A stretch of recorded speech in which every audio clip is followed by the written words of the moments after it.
Hello everyone.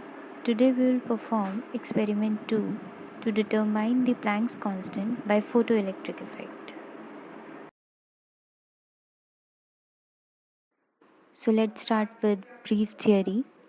When light of suitable frequency falls on the metal surface, then the electrons are ejected from the metal surface, and this phenomenon is called as photoelectric effect. The electrons which are ejecting from the surface is known as photoelectrons, and the resulting current is called as photoelectric current. Here is the equation for photoelectric effect. H nu equals to K max plus W. H nu is the energy of incident photon, K max is the maximum kinetic energy of ejected electrons, and K max is equivalent to E into V naught, where E is the electron charge having specific value in coulomb, that is 1.6 into 10 raised to the power minus 19 coulomb, and V naught is the stopping potential, which is the minimum voltage required to stop the ejection of photoelectrons, and W is equivalent to H nu naught, where W is work function of metal and nu naught is the threshold frequency, that is the minimum frequency for photoelectric effect. Before going to the experimental setup, I would like to explain the figure. In this figure, if the cathode is maintained at negative potential, means we are providing the negative charge from the battery to the cathode and keep on increasing the negative potential, then at certain point of time there will be no current in the circuit because the incident light falls on the metal surface, eject the electron, and the ejected electron move towards the cathode, and here the cathode is itself negatively charged, so there will be the repulsion takes place and no current will flow in the circuit, so that no photoelectrons will be ejected, and this negative potential is known as threshold potential or stopping potential, which is the important parameter in this experiment. Now, how to perform this experiment? These are the apparatus required. Here is the light source, photoelectric tube, voltmeter, emitter, and the connecting wires. Move on to the next slide. These are the steps to be followed by the student. First, open the simulator using the link vlab.amrita.edu. Press the full screen. Here are the variables given to you, in which these are the parameters. By varying these parameters, you will find the stopping potential. So here are the list of materials.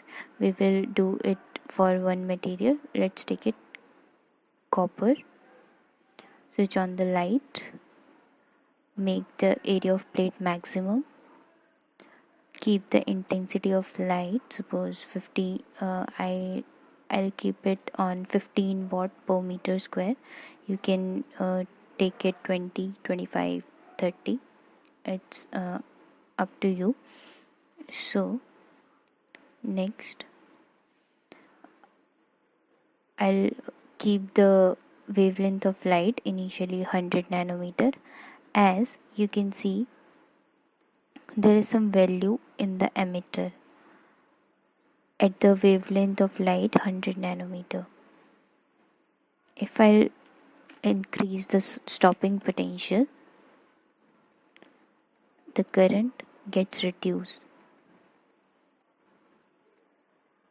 and we have to keep on increasing until we get the current 0.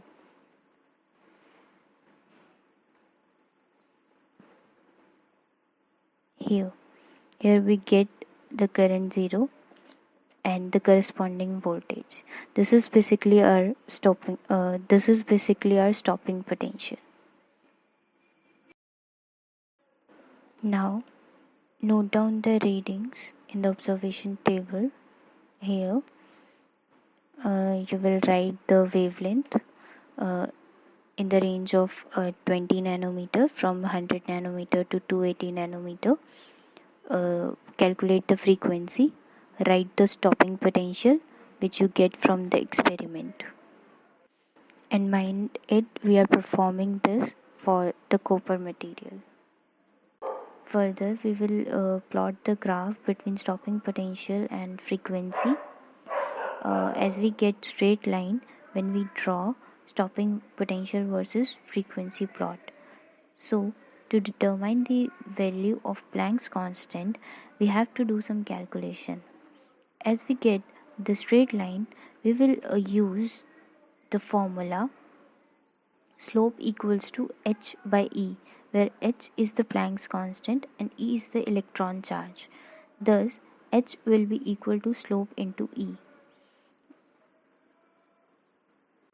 To get the slope, take any 2 points lie on the straight line and put the value of slope in the formula h equals to slope into E, and finally you will get the value of Planck's constant. At last, you will find the percentage error by comparing the calculated value with the standard value of the Planck's constant. Thank you.